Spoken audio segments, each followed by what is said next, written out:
Halo rekan-rekan semua, kita bertemu kembali di channel YouTube saya, Januari Sihotang, sebuah channel YouTube yang fokus di bidang ilmu hukum, dunia kampus, dan juga dunia literasi.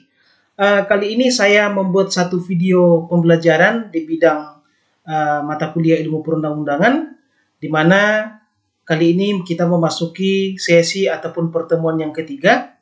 Jika di dalam pertemuan yang pertama kita sudah mencoba mengenal apa itu ilmu perundang-undangan secara umum, terus kemudian di pertemuan kedua kita membahas mengenai norma dalam masyarakat secara umum, ya, bagaimana norma itu berlaku di masyarakat, kemudian apa-apa saja sistem daripada norma, lalu apa-apa saja jenis daripada norma. Maka pada video kali ini kita akan membahas mengenai norma hukum dalam negara. Nah, di pertemuan sebelumnya kita mengenal ada dua sistem norma. Yang pertama ada sistem norma statik, yaitu norma dilihat dari segi isinya. Ini termasuk berbicara mengenai nilai-nilai, dasar-dasar, dan makna-makna daripada norma itu sendiri. Sedangkan yang kedua, kita mengenal yang namanya sistem norma dinamik, yaitu norma itu dilihat dari segi pemberlakuannya. Nah, norma hukum termasuk di dalam bagian sistem norma dinamik. Karena bagaimanapun, selain memiliki nilai-nilai dan dasar-dasar yang harus dipatuhi, norma hukum itu juga akan memiliki daya guna kalau bisa diberlakukan dengan baik. Nah, oleh karena itu, menurut Hans Kelsen, jadi Hans Kelsen ini adalah yang meletakkan dasar daripada sistem norma. Beliau ini merupakan pakar hukum dari Austria, di mana dalam teorinya yang bernama Stufenbau teori, beliau mengatakan bahwa hukum itu akan berlaku secara baik dan efektif jika hukum itu atau norma itu disusun secara berjenjang atau berlapis-lapis. Apa maknanya hukum disusun secara berjenjang ataupun berlapis-lapis? Maknanya adalah bahwa hukum yang di bawah atau lebih rendah itu harus mengacu kepada hukum yang di atasnya. Lalu kemudian hukum yang di atasnya itu juga harus mengacu kepada hukum yang di atasnya lagi. Dan hukum yang di atasnya lagi itu harus mengacu kepada hukum yang paling tinggi yang tidak bisa terdefinisikan lagi. Kalau dalam bahasa ilmu perundang-undangannya disebut sebagai presuppose. Nah, apa maknanya di sini? Maknanya adalah bahwa hukum yang rendah itu tidak boleh bertentangan dengan hukum yang lebih tinggi. Kalau dia bertentangan, maka dia tidak valid, tidak sah sebagai norma. Dan kalau kita belajar nanti di kesempatan-kesempatan berikutnya, setiap norma yang bertentangan dengan norma yang di atasnya, dia bisa dibatalkan melalui proses pengujian peraturan perundang-undangan. Itu. Lalu kemudian, teori daripada Hans Kelsen ini dikembangkan oleh muridnya yang bernama Hans Nawiaski yang berasal dari Jerman. Hans Nawiaski ini menyempurnakan ajaran daripada gurunya. Yang pertama, dia mengatakan bahwa norma itu tidak hanya disusun secara berjenjang atau berlapis-lapis, tetapi norma itu juga disusun selain dia berlapis-lapis atau berjenjang, tetapi juga disusun secara berkelompok. Kelompok-kelompok daripada norma itu menurut Hans Nawiaski adalah: yang pertama ada namanya Staatsfundamental Norm atau norma fundamental daripada suatu negara. Nah, kalau misalnya ini kita ibaratkan dengan Indonesia, bahwa Staatsfundamental Norm ini adalah Pancasila. Dialah sebagai fundamen ataupun dasar daripada berdirinya negara ini. Makanya kemudian ada semacam kesepakatan umum bahwa pembukaan Undang-Undang Dasar 1945 itu tidak boleh diubah. Kenapa? Karena memang di dalam pembukaan itulah ada Pancasila. Karena kalau misalnya pembukaan itu diubah, maka terbuka peluang untuk mengubah Pancasila. Padahal Pancasila itu adalah sebagai Staatsfundamental Norm daripada negara kita. Ketika Pancasila diubah, maka kemudian negara kita ini tidak terjamin apakah dia masih bisa berlanjut atau tidak. Itu. Kemudian yang kedua, ada namanya Staatsgrundgesetz atau hukum dasar daripada suatu negara. Inilah undang-undang dasar kalau di Indonesia. Nah, Staatsfundamentalnorm tadi adalah nilai dasar ataupun dasar filosofis, sedangkan Staatsgrundgesetz itu adalah undang-undang dasar. Bedanya di mana? Kalau dia Staatsgrundgesetz itu masih bisa diubah, ya. Kalau di Indonesia misalnya kita lihat berapa kali undang-undang dasar kita berubah.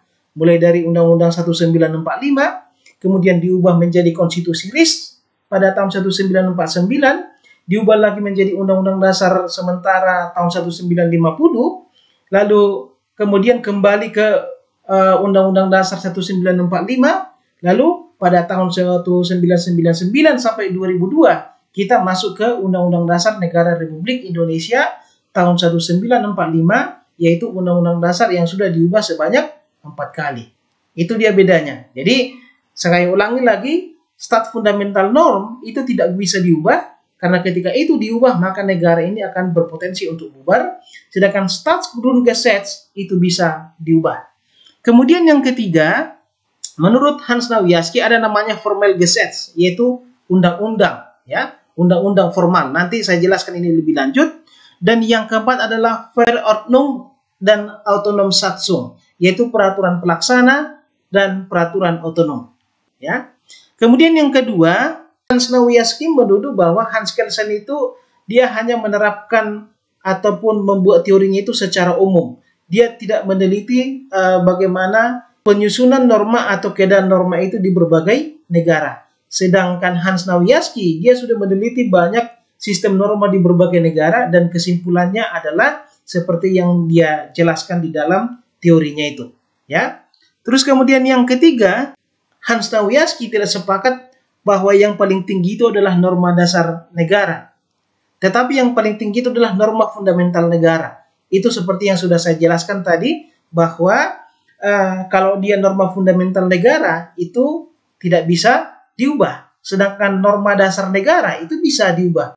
Jadi kalau kita lihat kritik daripada Hans Nawiaski kepada gurunya Hans Kelsen, bahwa benarlah Hans Nawiaski ini merupakan murid yang baik karena dia mampu mengembangkan ilmu daripada gurunya tersebut yang menjadi ilmu yang lebih komprehensif.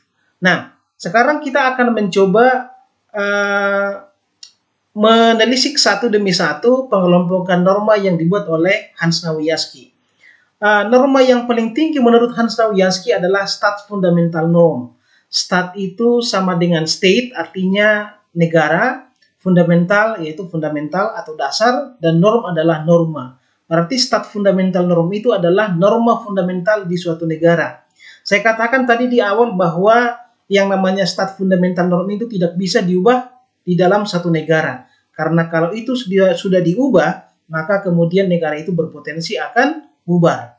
Kenapa bisa terjadi demikian? Karena Staatsfundamentalnorm itu adalah landasan dasar filosofis daripada suatu negara, atau dalam bahasa hukumnya dia adalah sebagai filosofis Grundslag. Misalnya di Indonesia saya katakan tadi itu adalah Pancasila. Kita tidak bisa membayangkan misalnya kalau Pancasila sebagai filosofi Grundslag di Indonesia itu harus diubah. Makanya saya katakan ada semacam kesepakatan dasar yang mengatakan bahwa pembukaan Undang-Undang Dasar 1945 itu tidak bisa diubah karena memang di dalam pembukaan itu terutama di alinea keempat terdapat yang namanya Pancasila, walaupun tidak disebutkan secara eksplisit Pancasila, tapi nilai-nilai atau dasar-dasar yang dirangkum di dalam Pancasila itu terdapat di dalam alinea keempat pembukaan Undang-Undang Dasar Negara Republik Indonesia tahun 1945. Nah, di bawah Staatsfundamentalnorm ada namanya Staatsgrundgesetz. Stat itu saya katakan tadi adalah negara, Grund itu adalah dasar, Gesetz adalah undang-undang. Berarti undang-undang dasar di suatu negara. Nah, perbedaannya antara Staatsfundamentalnorm dan Staatsgrundgesetz saya katakan tadi adalah Staatsfundamentalnorm tidak bisa diubah, sedangkan Staatsgrundgesetz itu bisa diubah. Karena Staatsgrundgesetz itu adalah undang-undang dasar yang ada di dalam satu negara, yang tentu yang namanya hukum itu harus berkembang sesuai dengan perkembangan sosial kemasyarakatan dan politik di suatu negara. Itulah yang sering dikatakan sebagai living constitution atau konstitusi yang hidup berjalan sesuai dengan keadaan masyarakat di suatu negara. Yang namanya Staatsgrundgesetz di berbagai negara itu bermacam-macam ya. Dia ada yang terkodifikasi dalam satu naskah. Misalnya di Indonesia dia yaitu di Undang-Undang Dasar Negara Republik Indonesia tahun 1945. Tapi kemudian di beberapa negara yang lain itu bisa tersebar di berbagai naskah. Misalnya di Inggris ya itu tidak dalam satu naskah tetapi ada dalam beberapa naskah. Misalnya ada Magna Carta, Bill of Rights dan lain-lain. Oke? Jadi teman-teman, kalau saya sekali lagi kalau saya membuat analogi yang lebih sederhana mengenai perbedaan antara Staatsfundamental Norm dengan Staatsgrundgesetz, bahwa kalau misalnya negara ini kita ibaratkan sebagai sebuah bangunan, di mana Staatsfundamental Norm itu adalah keseluruhan lantai daripada bangunan itu, atau dasar daripada bangunan itu. Sedangkan Staatsgrundgesetz itu adalah pilar-pilar berdirinya bangunan itu. Cobalah misalnya Anda bayangkan, kalau lantai dan pondasi dari bangunan itu runtuh, maka otomatis bangunan itu semuanya akan runtuh. Tetapi kalau misalnya hanya pilarnya, mungkin ada tiangnya satu yang patah ataupun runtuh, itu tidak akan mungkin menghancurkan semua bangunan. Memang mungkin ada yang bermasalah, tapi tidak menghancurkan secara sekaligus. Inilah kalau kita ibaratkan kepada sebuah negara, kalau misalnya Pancasila atau Staatsfundamental Norm itu diganti, maka itu akan menghancurkan semua konstruksi daripada negara kita. Karena bagaimanapun, Pancasila ini merupakan konsepsi dasar ataupun kesepakatan dasar para founding fathers dan founding mothers kita ketika akan membentuk negara Republik Indonesia. Di mana kita tahu di dalam proses penyusunan Staatsfundamental Norm itu ada berbagai macam filosofi grand slam yang masuk ya. Mulai dari Pancasila yang kemudian diperas oleh Soekarno menjadi Trisila, lalu kemudian menjadi Ekasila, dan di waktu berikutnya juga ada namanya Piagam Jakarta, di mana isinya persis seperti yang ada di dalam Pancasila sekarang, tapi hanya berbeda pada tataran sila pertama, yaitu adanya ketuhanan yang Maha Esa dengan kewajiban menjalankan syariat-syariat Islam bagi para pemeluk-pemeluknya. Ini semua ada perdebatan-perdebatan sehingga kemudian dengan jiwa besar disepakatilah bahwa konsepsi dasar ataupun Staatsfundamental Norm ataupun filosofis Grundslag daripada negara kita itu adalah Pancasila dengan 5 sila seperti yang ada saat ini. Ya. Atau dalam contoh teranyar, mungkin Anda pernah mendengar yang namanya 4 pilar kehidupan berbangsa dan bernegara. Pada awalnya itu kan 4 pilar ini terdiri dari yang pertama adalah Pancasila, kemudian yang kedua adalah Undang-Undang Dasar, yang ketiga adalah Bhinneka Tunggal Ika, dan yang keempat adalah Negara Kesatuan Republik Indonesia. Tapi kemudian oleh Mahkamah Konstitusi mengatakan bahwa Pancasila ini bukan pilar, bukan tiang, ya. Dia berbeda dengan Undang-Undang Dasar, berbeda dengan Bhinneka Tunggal Ika, berbeda dengan Negara Kesatuan Republik Indonesia. Tapi Pancasila ini adalah pondasi ataupun dasar daripada sebuah negara, ataupun lantai daripada sebuah negara. Sedangkan Undang-Undang Dasar itu bisa berubah, ya. Kemudian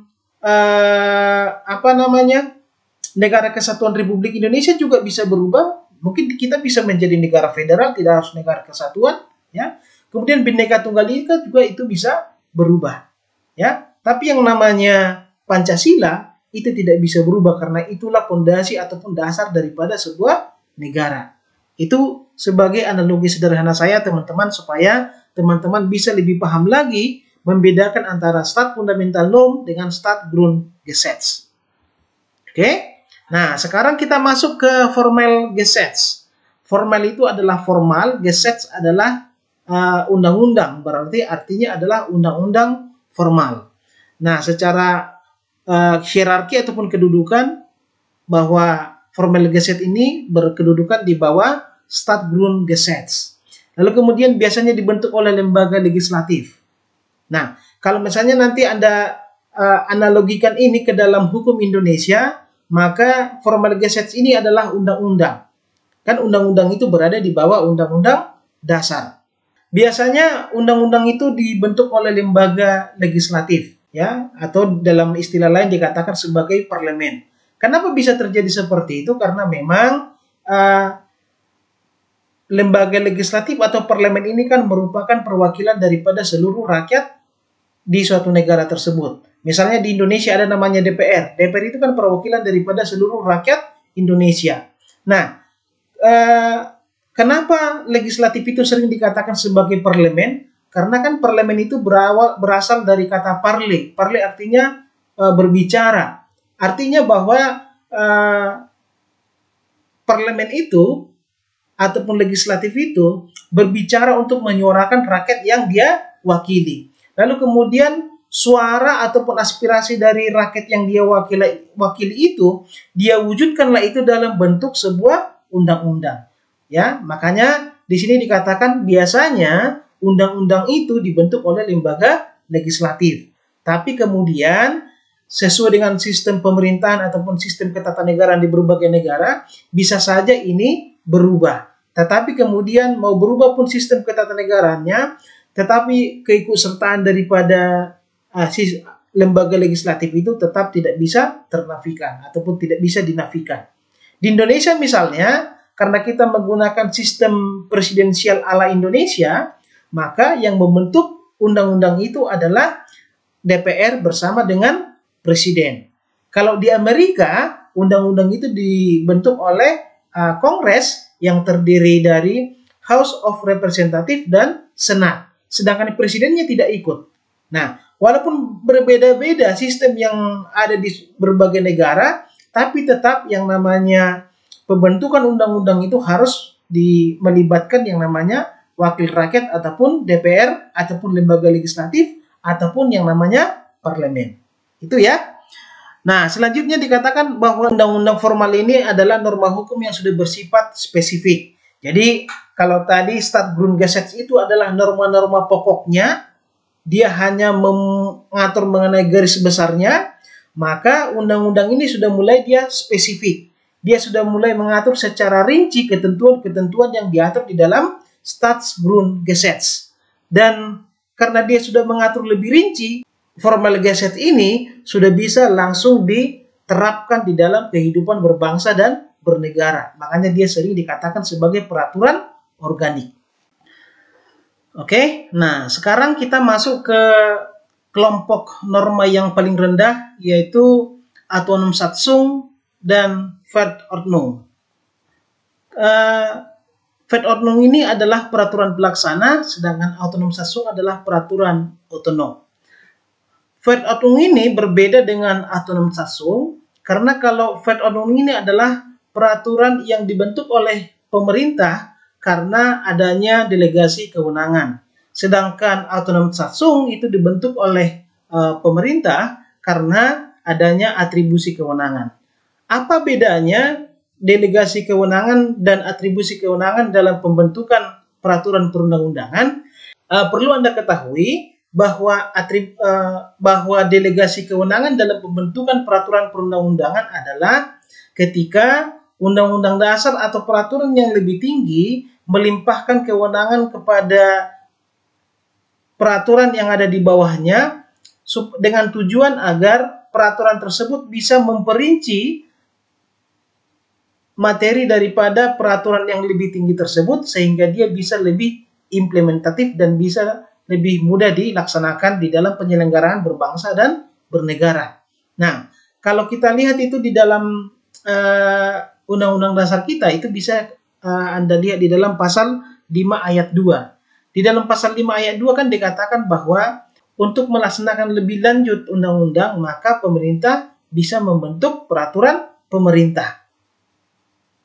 Ya, jadi undang-undang ini kan walaupun tadi dia sudah mulai spesifik, tetapi dia tidak bisa mengatur secara rinci hal-hal yang menjadi materi muatan daripada undang-undang. Oleh karena itu dia masih membutuhkan peraturan pemerintah supaya hal-hal yang tadi itu bisa lebih rinci dan lebih mudah diaplikasikan di dalam penyelenggaraan pemerintahan. Itu akan berbeda nanti kalau Anda lihat dalam atribusi kewenangan di Autonom Satsung. Atribusi kewenangan di dalam pembentukan peraturan perundang-undangan itu adalah adanya pelimpahan kewenangan dari peraturan yang lebih tinggi kepada suatu lembaga ataupun suatu organ negara supaya organ negara itu bisa menyelenggarakan pemerintahan. Misalnya kalau Anda baca dalam pasal 18 Undang-Undang Dasar Negara Republik Indonesia tahun 1945, di sana dikatakan bahwa pemerintah daerah itu bisa membentuk peraturan daerah. Kenapa pemerintahan daerah ini diberikan kewenangan untuk membentuk peraturan daerah? Ya supaya mereka bisa bekerja di dalam menyelenggarakan pemerintahan daerah. Itu bedanya ya. Jadi kalau dia delegasi kewenangan, yaitu adanya pelimpahan kewenangan dari peraturan yang lebih tinggi kepada peraturan yang lebih rendah, dengan tujuan supaya peraturan yang lebih tinggi itu bisa diatur lebih rinci, sehingga dia lebih mudah untuk diimplementasikan. Sedangkan atribusi kewenangan dalam pembentukan peraturan perundang-undangan adalah adanya pelimpahan kewenangan dari suatu peraturan yang lebih tinggi kepada lembaga tertentu supaya lembaga tertentu itu bisa memiliki dasar hukum di dalam menyelenggarakan pemerintahan. Oke? Nah, kalau misalnya teori pengelompokan norma yang dibuat oleh Hans Nawiaski itu kita analogikan ataupun kita implementasikan dengan hierarki peraturan perundang-undangan yang ada di Indonesia, di mana dasar hukum daripada jenis dan hierarki peraturan perundang-undangan di Indonesia yang berlaku saat ini yaitu di Undang-Undang Nomor 12 Tahun 2011 tentang pembentukan peraturan perundang-undangan. Anda lihat di sana bahwa stat fundamental norm itu tidak masuk dalam hierarki peraturan perundang-undangan karena dia lebih kepada nilai, karena dia lebih kepada presuppose, ya. Maka hierarki norma itu dimulai dari Staatsgrundgesetz. Apa itu? Yaitu Undang-Undang Dasar Negara Republik Indonesia tahun 1945 bersama dengan ketetapan Majelis Permusyawaratan Rakyat ataupun ketetapan MPR. Sedangkan di bawah Staatsgrundgesetz kan ada Formel Gesetz.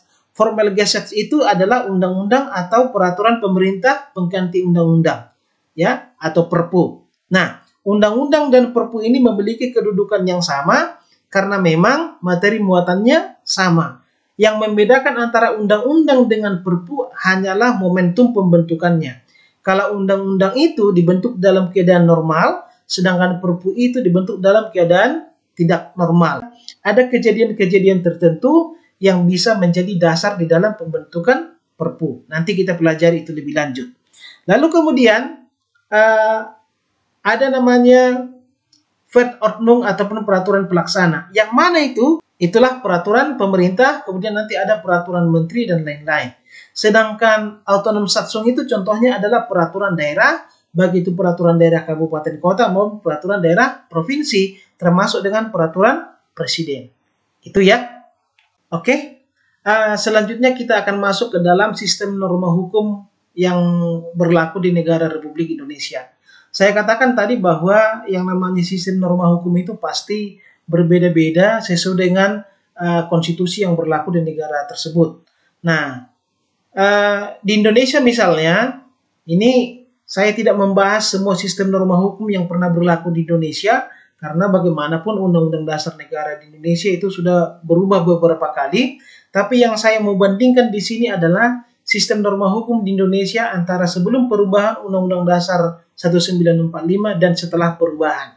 Ya, perbedaan yang utama antara sistem norma hukum menurut Undang-Undang Dasar 1945 sebelum perubahan dan setelah perubahan adalah bahwa sebelum perubahan yang namanya pengujian peraturan perundang-undangan itu tidak pernah dikenal dalam sistem norma kita, ya, di mana pada rejim Undang-Undang Dasar 1945 yang namanya peraturan ataupun norma itu hanya bisa dicabut oleh lembaga yang membentuknya. Misalnya, kalau ada undang-undang yang kira-kira tidak cocok lagi di Indonesia atau mendapat kecaman keras dari masyarakat, maka hanya satu cara untuk bisa mencabut itu, yaitu melalui perubahan yang dilakukan oleh DPR bersama dengan Presiden.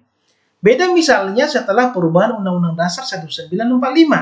Setelah perubahan Undang-Undang Dasar 1945, bahwa di dalam sistem ketatanegaraan kita ada yang namanya Mahkamah Konstitusi dan Mahkamah Agung yang ternyata itu diberikan kewenangan untuk mereview atau menguji peraturan perundang-undangan yang bertentangan dengan peraturan perundang-undangan yang di atasnya. Misalnya, Mahkamah Agung dalam Undang Dasar 1945 diberikan kewenangan untuk menguji peraturan perundang-undangan di bawah undang-undang terhadap undang-undang. Ini bisa Anda lihat di dalam slide. Yang mana itu peraturan perundang-undangan di bawah undang-undang? Ada PP, ada Perpres, kemudian ada peraturan daerah, baik itu provinsi maupun kabupaten kota, dan ada lagi peraturan-peraturan yang dibentuk oleh lembaga dengan dasar di dalam pasal 8 ayat 1 Undang-Undang Nomor 12 Tahun 2011. Misalnya nanti ada peraturan MPR, peraturan KPK, peraturan KPU, dan lain-lain.